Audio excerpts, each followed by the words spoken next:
Hai, ketemu lagi di praktikum akuntansi perusahaan jasa dagang dan manufaktur. Kali ini kita akan membahas mengenai transaksi penyesuaian dan neraca lajur perusahaan manufaktur. Silakan disimak.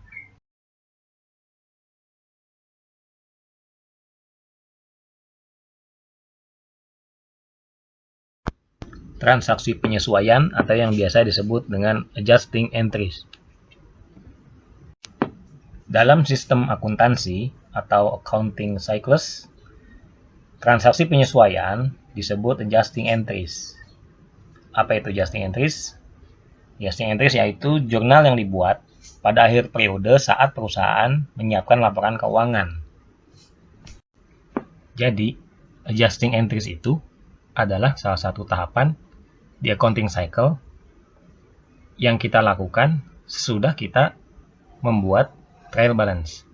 Atau, jurnal penyesuaian itu salah satu tahapan di siklus akuntansi setelah kita membuat neraca saldo. Nah, di adjusting entries itu sendiri, kita akan melakukan update data saldo pada angka-angka yang kita miliki di beberapa akun. Sehingga, nanti angka-angka ini bisa sesuai dengan kondisi real dari transaksi tersebut. Biasanya, adjusting entries ini dilakukan di akhir periode. Nah, periodenya itu bisa per 1 bulanan, 3 bulanan, atau tahunan. Tergantung perusahaan mau membuatnya kapan. Nah, sekarang apa fungsi dari jurnal penyesuaian? Jurnal penyesuaian itu berfungsi untuk mengupdate saldo dari akun-akun yang dimiliki perusahaan yang memerlukan penyesuaian. Oke, konsep dasarnya dulu nih, biar lebih paham.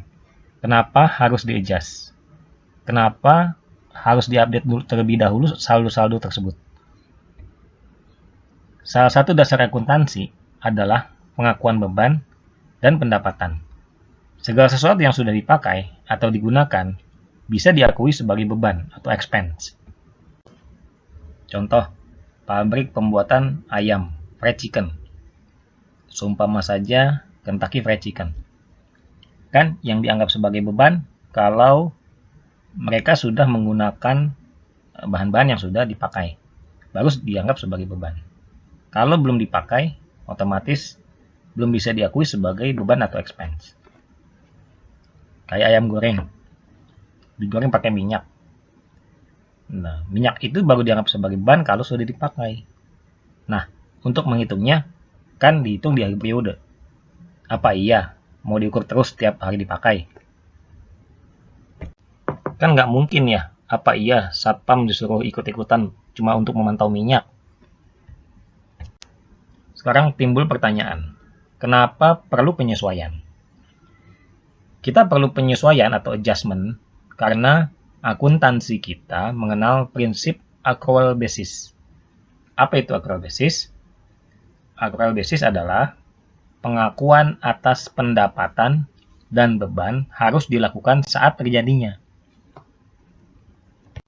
Nah, dengan accrual basis ini, semua transaksi pada akhir periode, pendapatan dan beban harus diakui sebesar yang sudah terjadi. Tidak peduli apakah uangnya sudah diterima atau sudah dikeluarkan. Nah, akun-akun yang biasanya perlu dilakukan penyesuaian ada dua macam. Yang pertama, deferred account atau akun yang ditangguhkan. Dan kedua, accrued account atau akun yang terhutang. Untuk akun yang disesuaikan yang pertama, yakni deferred account atau akun yang ditangguhkan, itu ada dua. Yang pertama, deferred revenue, dan kedua, deferred expense. Di mana deferred revenue adalah akun di mana kas sudah muncul, namun kegiatan sebenarnya belum terjadi. Jadi tidak boleh diakui sebagai revenue dalam laporan keuangan. Sedangkan deferred expense adalah transaksi yang terkait kas yang sudah dikeluarkan, namun kegiatannya belum terjadi. Maka harus dilakukan penyesuaian pada akhir periode. Nah, ini nanti kita akan temui di tipe-tipe adjustment. Berikut juga diberikan contoh-contoh soalnya. Di deferred revenue, transaksi terkait kas yang sudah diterima artinya kita udah terima uangnya, namun kegiatan belum dilaksanakan, belum terjadi, maka harus dilakukan penyesuaian atau adjustment pada akhir periode. Nah, ini contohnya menerima kontrak kerja atau tender atau order pesanan. Umpama ada pabrik, katakan pabrik roti, menerima pesanan order dari customer atau kliennya. Si customer sudah memberikan uang muka atau uang atau pembayaran, namun si pihak penjual atau pabrik yang menerima pesanan belum melakukan pengiriman terhadap pesanan tersebut atau order pesanannya. Jadi untuk di awal periode pendapatan diterima di muka, dan di akhir periode pendapatan yang diakui adalah pendapatan yang benar-benar telah diselesaikan kewajibannya. Artinya ya, dari pesanan yang diminta itu pesanan sudah dikirim. Sampai sini jelas ya. Nah, untuk deferred expense ini kebalikan dari deferred revenue, di mana transaksi terkait kas yang sudah dikeluarkan, artinya kita sudah melakukan uang, sudah melakukan pembayaran, namun kegiatan belum terjadi, maka harus dilakukan penyesuaian atau adjustment pada akhir periode. Nah, ini bisa kita lihat contohnya, kita ambil contoh pembayaran premi asuransi. Umpama asuransi gedung, ya gedung pabriknya diasuransikan, di awal periode asuransinya dibayar di muka. Nah, ini ibaratnya sebagai beban asuransi. Namun di akhir periode, beban asuransi yang diakui adalah yang benar-benar sudah terjadi. Nah, jelas ya. Sekarang kita bahas accrued account. Accrued account. Susah ya. Ruwet. Nggih, Pak D. Pak D juga salah, bukan ruwet. Accrued. Ya, pokoknya accrued account ya. Accrued account ini dibagi dua, yakni accrued revenue dan accrued expense. Di mana accrued revenue adalah jika pada akhir periode pembayaran belum diterima, sedangkan pekerjaan atau kewajiban sudah dilaksanakan atau sudah selesai. Jadi ini akun yang terhutang, tapi dalam hal ini accrued revenue adalah menjadi piutang. Dan untuk accrued expense adalah beban yang masih terhutang, di mana pada akhir periode kita harus bisa pastikan untuk semua beban yang sudah terjadi itu sudah dicatat.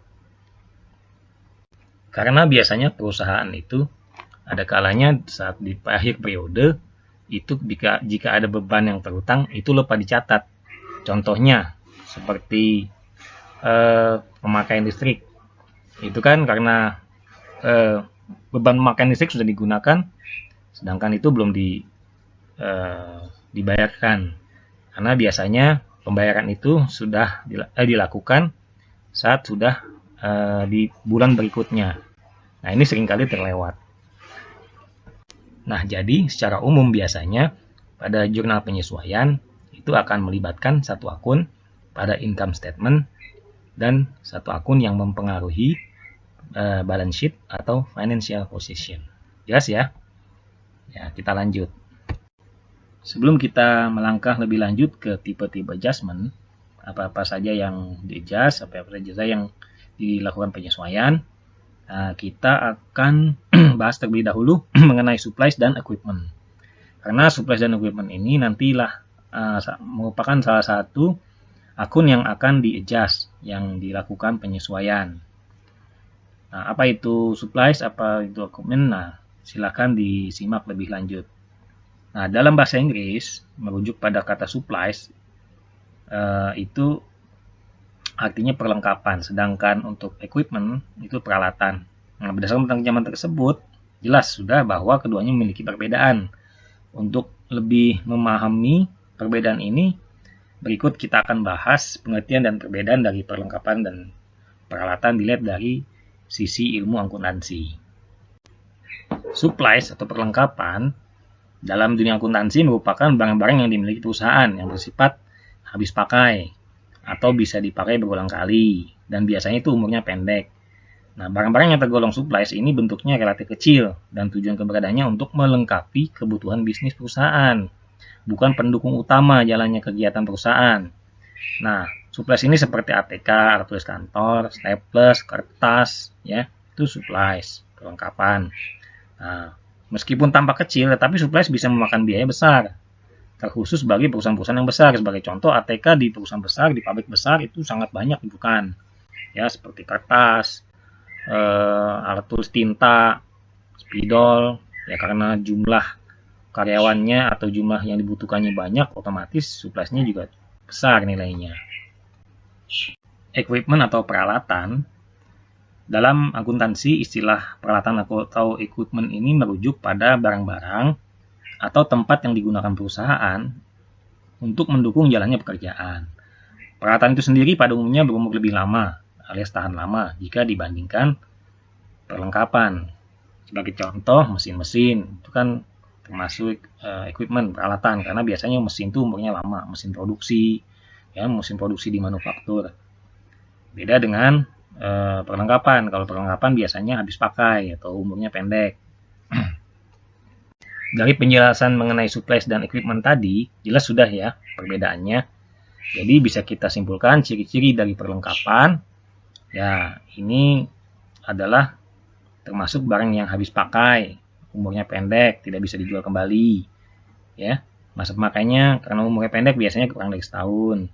Dan umumnya lebih murah dan kebanyakan relatif lebih kecil.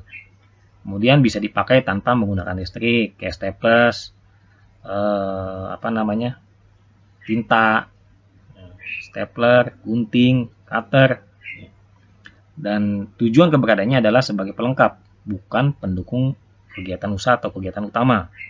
Dan dalam pembeliannya yang dicatat dalam laporan keuangan, perlengkapan masuk sebagai aktiva lancar atau current asset. Sedangkan ciri-ciri peralatan itu atau equipment termasuk barang yang tidak habis pakai, sehingga terdapat biaya penyusutan. Nah, nanti ini kita akan bahas di masalah penyusutan atau depresiasi. Nah, bisa dijual kembali meskipun ada penurunan harga saat penjualannya. Contohnya mesin. Jadi kalau equipment ini bisa jual kembali. Banyak juga perusahaan atau pabrik atau manufaktur yang menggunakan mesin-mesinnya itu juga berasal dari bekas, beli bekas gitu ya, dari perusahaan yang menjual. Yang udah nggak digunakan dijual, kemudian dibeli oleh satu perusahaan yang kemudian digunakan sebagai equipment atau peralatan di pabriknya. Dan masa pemakaiannya biasanya lebih dari 1 tahun, kemudian umurnya panjang, kayak mesin-mesin itu umurnya panjang. Umumnya lebih mahal dan kebanyakan relatif lebih besar. Biasanya dipakai menggunakan bantuan listrik atau bahan bakar. Seperti mesin kan ada yang menggunakan listrik, uap, ya, diesel. Nah, itu menggunakan bahan bakar. Tujuan keberadaannya adalah sebagai pendukung jalannya usaha. Nah, ini biasanya pendukung utama ya, karena mesin kan untuk produksi. Dalam pembeliannya yang dicatat dalam laporan keuangan, peralatan ini masuk sebagai aktiva tetap atau fixed asset. Jelas ya, paham sampai di sini? Nah, ini contoh pencatatan biaya overhead pabrik atau BOP. Dan ini pencatatan BOP atau biaya overhead pabrik yang nanti ada di adjustment entries ya, terkait dengan perlengkapan ya dan equipment. Nah, keterkaitan antara supplies dan equipment ini nanti di dalam adjusting entries kita akan temui. Untuk supplies akan terkait dengan accrued expense. Dan untuk equipment kita akan ketemu di depresiasi atau biaya penyusutan. Nah, ini nanti kita akan ditemukan di tipe-tipe adjustment. Untuk supplies ada di tipe 1.2 dan untuk depresiasi akan ada di tipe X yang nanti akan kita bahas setelah ini. Ya, mari kita lanjut. Yuk, sekarang kita masuk ke tipe-tipe adjustment. Ini kita kelompokkan sih sebenarnya biar gampang aja. Supaya lebih mudah memahami, di dalam tipe-tipe adjustment ini, kita ambil contoh dari perusahaan roti Tan Ek Chuan. Ini bukan iklan ya, dan di sini tidak di-endorse oleh perusahaan roti Tan Ek Chuan, tapi supaya lebih mudah memahami dalam bentuk gambaran perusahaan roti yang ada dan cukup dikenal. Tipe adjustment yang pertama, tipe 1.1. Nama tipenya prepaid expense. Contoh akunnya prepaid rent, prepaid advertising, prepaid insurance, dan prepaid lainnya. Apa sih yang harus kita cari? Di sini kita mencari aset kita yang sudah terpakai. Karena segala sesuatu yang terpakai bisa kita akui sebagai expense. Contoh soal. Di sini kita ambil contoh dari perusahaan roti atau perusahaan manufaktur pabrik roti Tan Ek Chuan. Di dalam trial balance Tan Ek Chuan terdapat prepaid rent sebesar 72 juta. Lalu additional information-nya, Tan Ek Chuan Manufaktur membayar 72 juta uang sewa untuk 2 tahun di tanggal 1 Mei 2020. Kemudian dibuat adjustment entries di tanggal 31 Desember 2020. Pembahasannya. Jadi perusahaan Tan Ek Chuan Manufaktur ini melakukan pembayaran sewa katakan sewa pabrik ya, sewa pabriknya, sewa tempat gitu untuk pabrik. Sewa dilakukan di tanggal 1 Mei 2020 untuk 2 tahun. Sehingga 72 juta itu kalau 2 tahun berarti dibagi 24 bulan. Jadi 1 bulannya biaya sewanya adalah sebesar 72 juta dibagi 24 sama dengan 3 juta. Nah, sekarang sudah akhir bulan Desember. Itu artinya berarti Tan Ek Chuan sudah menggunakan sewanya selama 8 bulan. Dan karena sudah dipakai selama 8 bulan, diakui sebagai beban 8 bulan. Jadi nilainya adalah 3 juta dikali 8 bulan sama dengan 24 juta rupiah. Jadi adjusting entry-nya menjadi rent expense sebesar 24 juta di debit dan prepaid rent 24 juta di kredit. Itu artinya ada penambahan expense sebesar 24 juta dan prepaid-nya berkurang sebesar 24 juta. Contoh gampang lagi, yang paling mudah sama kayak seperti kita beli kuota internet atau beli pulsa. Itu kan sistemnya prepaid. Jadi kita bayar dulu, setelah itu mendapat pulsa atau kuota dan kita pakai kuota yang sudah kita pakai itulah yang bisa kita hitung sebagai beban. Nanti sampai di sini ya, paham? Oke, kalau gitu kita lanjut ke tipe berikutnya. Tipe 1.2. Nama tipenya supplies. Contoh akun supplies. Nah, apa sih yang harus dicari di sini? Di sini kita mencari supplies kita yang sudah terpakai. Karena segala sesuatu yang terpakai diakui sebagai expense. Untuk lebih memahami tentang supplies, mari kita sama-sama ketahui lebih lanjut mengenai supplies. Apa saja yang termasuk supplies? Berkaitan dengan perusahaan, ada 2 tipe perlengkapan atau supplies yang dikenal, yakni perlengkapan pabrik dan perlengkapan kantor. Perlengkapan pabrik atau factory supplies adalah barang-barang persediaan yang dibutuhkan dalam segala kegiatan pabrik seperti pemeliharaan dan kebersihan.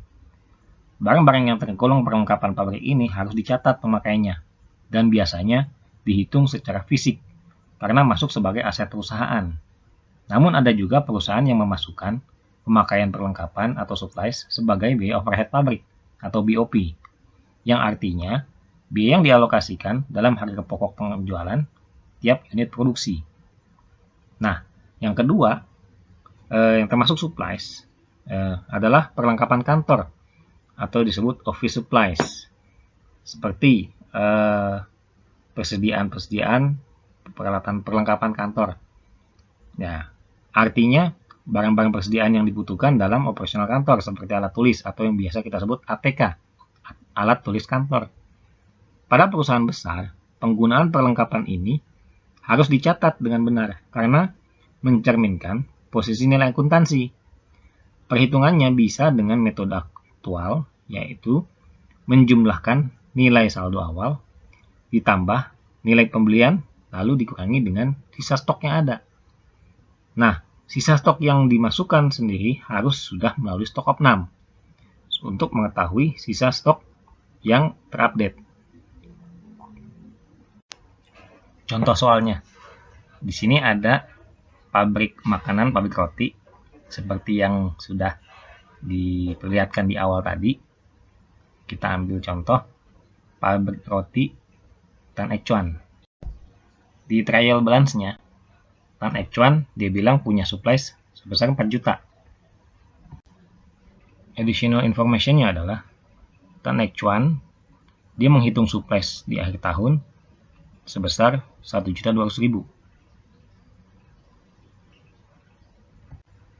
Nah, bagaimana adjustment entries-nya di 31 Desember 2020? Pembahasan. Supplies di pabrik Tan Ek Chuan ini kan awalnya adalah 4 juta. Nah, di akhir tahun ketika melakukan stok opnam, saat dihitung total semua supplies-nya ternyata hanya sisa 1.200.000. Ya, berarti ada supplies yang sudah terpakai. Berapa kalau dihitung? 4 juta dikurang 1.200.000. Berarti ada 2.800.000 yang awalnya adalah aset. Sudah habis alias terpakai. Ingat, segala sesuatu yang sudah terpakai harus dibebankan menjadi expense. Nah, jadi adjustment entries di tanggal 21 Desember 2020 menjadi supplies expense di debit Rp2.800.000 dan supplies di kredit Rp2.800.000 karena ada supplies yang sudah terpakai yang awalnya aset sudah habis sebesar Rp2.800.000. Sampai di sini paham? Nah, sekarang tipe 2. Nama tipenya Unearned Revenue. Contoh akunnya Unearned Service Revenue, Unearned Rent Revenue, serta unearned lainnya. Susah yang nyebutnya ya, unearned. Nah, apa sih yang harus dicari di Unearned Revenue ini? Nah, di sini kita mencari utang kita yang sudah kita kerjakan. Karena segala sesuatu yang sudah dikerjakan boleh diakui sebagai revenue. Kita lihat contoh soalnya yuk di Tan Ek Chuan. Contoh soal. Di dalam trial balance-nya Tan Ek Chuan ditemukan unearned service revenue sebesar Rp6 juta. Additional information-nya atau catatan tambahannya adalah Tan Ek Chuan menerima uang, ada uang masuk Rp6 juta untuk mengantar pesanan sebanyak 6 kali ke klien atau customer. Dan di akhir tahun ternyata ditemukan masih ada 2 kali pengiriman lagi yang belum dilakukan.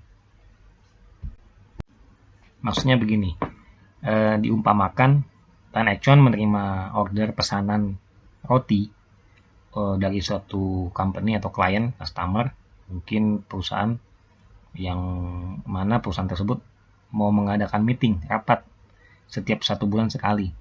Di mana setiap rapat itu dia mengorder pesanan roti untuk peserta rapat ke Tan Ek Chuan. Ya, diumpamakan Tan Ek Chuan menerima order ini dari customer ini di bulan September, yang dimana dikirim 1 bulan sekali. Nah, dari September ke Desember berapa bulan tuh? September, Oktober, November, Desember. 4 bulan. Nah, ternyata sampai di Desember masih ada 2 kali pengiriman lagi yang belum, karena 1 bulan sekali berarti dari September ke Desember sudah 4 kali pengiriman. Berarti masih ada sisa 2 kali pengiriman yang belum dilakukan. Nah, bagaimana adjustment entries-nya di 31 Desember 2020? Pembahasan. Jadi, pabrik Tan Ek Chuan pernah menerima uang sebesar 6 juta rupiah dari sebuah perusahaan, ya ini kliennya, di mana perusahaan itu memesan roti ke Tan Ek Chon untuk peserta rapat yang akan diadakan setiap bulannya, yaitu sebulan 1 kali. Nah, ini untuk 6 kali pengiriman, setiap 1 bulan 1 kali. Itu artinya perusahaan Tan Ek Chon memiliki hutang jasa pengiriman 6 kali ke si customer atau perusahaan tersebut. Lalu dikatakan kalau di akhir tahun ini, yang ini di bulan Desember, masih ada sisa 2 kali pengiriman lagi yang belum dilakukan. Berarti 4 kali pengiriman yang sudah dilakukan sebelumnya sudah bisa diakui sebagai revenue. Dan Tan Ek Chon tinggal sisa 2 kali pengiriman lagi. Nah, kalau kita hitung-hitung, value atau nilai 4 kali pengiriman itu sama dengan 6 juta dibagi 6, karena ini 6 kali pengiriman, kemudian dikali 4 atau pengiriman yang sudah dilakukan. Jadi 6 juta bagi 6 sama dengan 1 juta dikali 4 sama dengan 4 juta rupiah. Berarti nilai value-nya adalah dari 4 kali pengiriman atau pengiriman yang sudah dilakukan yang bisa dianggap sebagai revenue adalah sebesar 4 juta rupiah. Dengan demikian, adjustment entries atau jurnal penyesuaian di 31 Desember 2020 adalah unearned service revenue di debit 4 juta rupiah dan di sisi kreditnya adalah service revenue sebesar 4 juta rupiah. Sampai di sini paham ya? Sekarang kita masuk tipe 3 atau accrued expense. Nama tipenya accrued expense. Contoh akunnya utilities expense, salary and wages expense, interest expense, dan expense lainnya. Nah, apa sih yang harus dicari? Nah, di sini kita mencari beban yang sudah kita pakai, namun belum kita bayar. Jadi seperti hutang, ya. Jadi adjustment tipe ini bentuknya itu sudah pasti. Nah, di mana di debitnya nanti itu adalah expense atau beban yang sudah dipakai, dan di kreditnya adalah pembayaran, payable, karena kan belum dibayar. Jelas ya? Contoh soal lagi nih. Nah, dalam contoh kasus ini, kita nggak perlu lihat trial balance, kecuali untuk soal interest. Karena kalau untuk interest, kita harus tahu dulu, kita harus hitung dulu berapa tax interestnya, dan kita hitung, baru kita tahu tax interestnya berapa. Nah, untuk additional information, di sini Tan Ek Chon Manufacture receive the bill 2 juta. Jadi si Tan Ek Chon ini menerima tagihan sebesar 2 juta untuk pembayaran utilities. Buatlah adjustment entries di 31 Desember. Pembahasan. Jadi pabrik Tan Ek Chon ini menerima tagihan utilities, ya bisa PLN ya, tagihan listrik, PDAM, tagihan air atau telepon, internet, dan lainnya yang sudah digunakannya. Nah, ini berarti perusahaan Tan Ek Chon ini ditagih karena sudah memakai utilities, tapi belum bayar. Makanya Tan Ek Chon harus akui beban utilities yang sudah digunakan dan jadi hutang karena belum bayar biaya utilitiesnya. Seperti kita di rumah, kalau ada tagihan listrik ya, kecuali yang listriknya menggunakan token. Ini untuk listrik yang pasca bayar. Jadi kan kita sudah menggunakan dulu listriknya, kemudian akhir bulan dapat tagihan di bulan yang lalu yang sudah kita gunakan listriknya. Nah, seperti ini. Jadi nanti di adjusting entries-nya, di jurnal penyesuaiannya, utilities expense sebesar 2 juta di debit dan utilities payable di 2 juta di kredit karena beban yang harus dibayarkan. Jelas ya? Tipe 4 accrued revenue. Ini bisa dikatakan sebagai piutang. Nama tipenya accrued revenue. Contoh akunnya account receivable, service revenue. Nah, apa yang harus kita cari? Di sini kita mencari pendapatan yang sudah kita kerjakan, namun belum kita terima uangnya. Bisa juga disebut piutang. Sama dengan kita mengerjakan sesuatu, tapi si customer kita belum membayar kita. Jadi adjustment tipe ini bentuknya sudah pasti, karena kerjanya sudah kita lakukan. Nah, nanti di debitnya itu account receivable, karena belum terima pembayaran. Dan di kreditnya service revenue, yakni jasa dari apa yang sudah kita lakukan. Karena ini uangnya belum kita terima, tapi kerjanya sudah kita kerjakan. Jelas ya? Yuk kita bahas soal. Contoh soal. Untuk kasus ini, di trial balance kita nggak perlu lihat trial balance, kecuali untuk soal interest. Sama dengan yang tadi ya, dengan tipe yang sebelumnya. Di additional information, transaction mengirim tagihan ke customernya sebesar 3 juta. Ini atas pekerjaan yang sudah dilakukan. Yang umpama di sini transaction mengirimkan roti ke customer, tetapi customernya belum bayar. Buat adjustment entry-nya di 31 Desember. Pembahasan. Kalau contoh sebelumnya di tipe 3, pabrik roti transaction ini yang dikirimin nota atau tagihan. Nah, sekarang gantian, transaction yang mengirimkan bill atau tagihan ke klien atau customernya. Nah, di sini berarti pabrik transaction ini sudah perform service atau sudah melayani pelanggannya, tetapi si pelanggan atau customer yang belum bayar ke transaction alias hutang, maka transaction mengirimkan tagihan padanya. Makanya mereka harus akui revenue dari service yang sudah diberikan atau jasa yang sudah diberikan, yakni pengantaran barang atau produk yang sudah dipesan, dan piutang karena belum terima pembayaran dari konsumen atau customer atau kliennya. Nah, adjustment entry-nya di 31 Desember, account receivable di posisi debit 3 juta, dan service revenue di kredit sebesar 3 juta rupiah. Jelas ya? Yang terakhir tipe X, nama tipenya depresiasi atau depreciation. Contoh akunnya, accumulated depreciation expense. Apa yang harus dicari? Yang dicari adalah rate atau value depresiasinya, periode adjustment, dan kapan beli asetnya. Seperti contoh mesin, kapan mesin itu dibeli.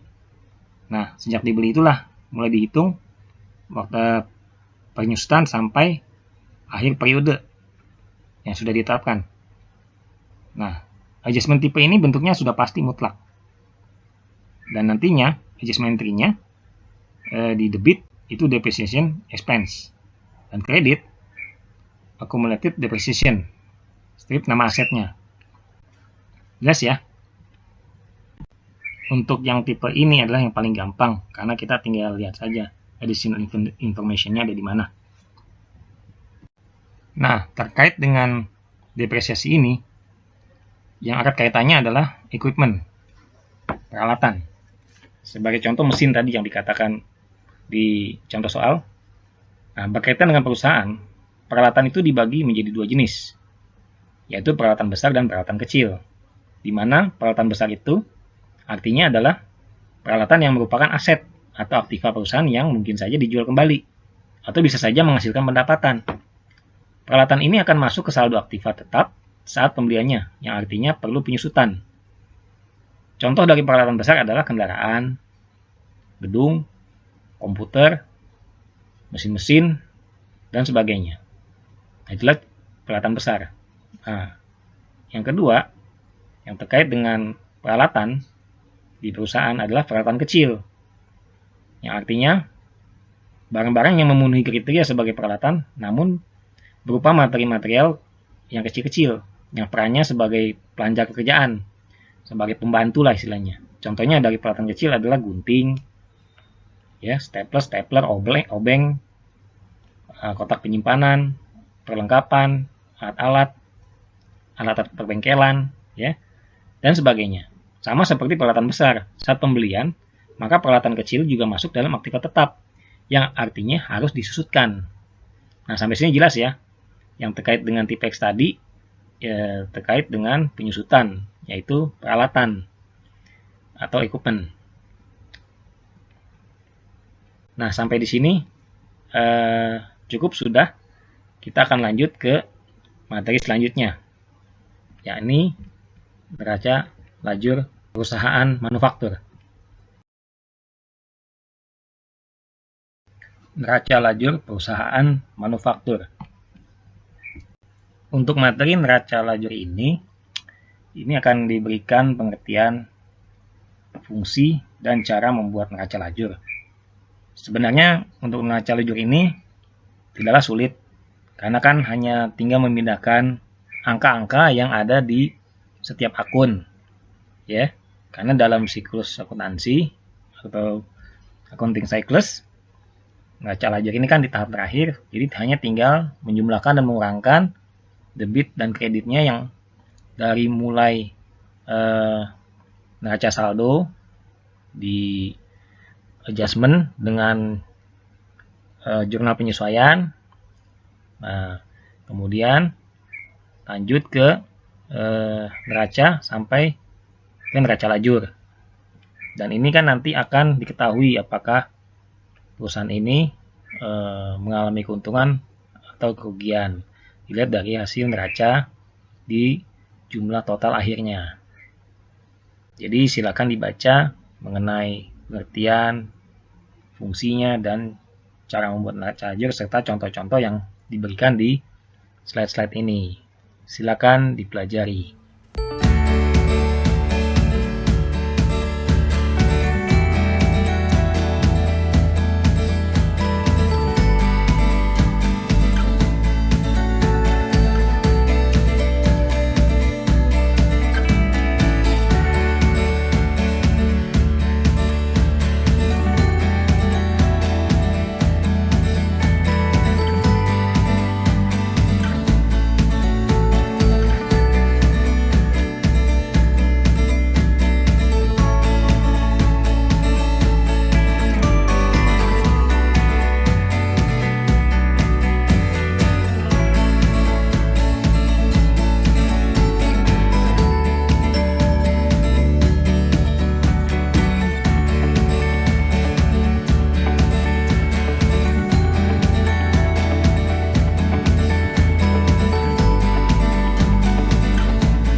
Dari apa yang telah ditampilkan di slide-slide ini, dapat kita simpulkan bahwa di neraca lajur di perusahaan manufaktur, di contoh-contoh yang telah diberikan tadi di contoh 1 dan 2, jika dilihat secara seksama ada beberapa akun rekening yang tidak ada di neraca lajur perusahaan dagang dan perusahaan jasa. Untuk yang lainnya sama. Nah, akun rekening tersebut adalah akun rekening persediaan barang jadi, barang dalam proses, bahan baku, biaya tenaga kerja langsung dan tidak langsung, serta adanya rekening harga pokok produksi atau HPP. Semua akun rekening tersebut tidak ada di dalam neraca lajur perusahaan dagang dan perusahaan jasa. Jadi sekarang sudah paham ya dan mengerti kan perbedaannya. Demikianlah penjelasan tentang neraca lajur perusahaan manufaktur ini. Semoga dapat menjadi salah satu pemahaman bahwa kita ketika akan membuat neraca lajur pada pembelajaran praktik akuntansi perusahaan jasa dagang dan manufaktur, ini berdasarkan contoh-contoh dan cara-cara yang sudah diberikan dalam materi ini. Terima kasih dan selamat belajar.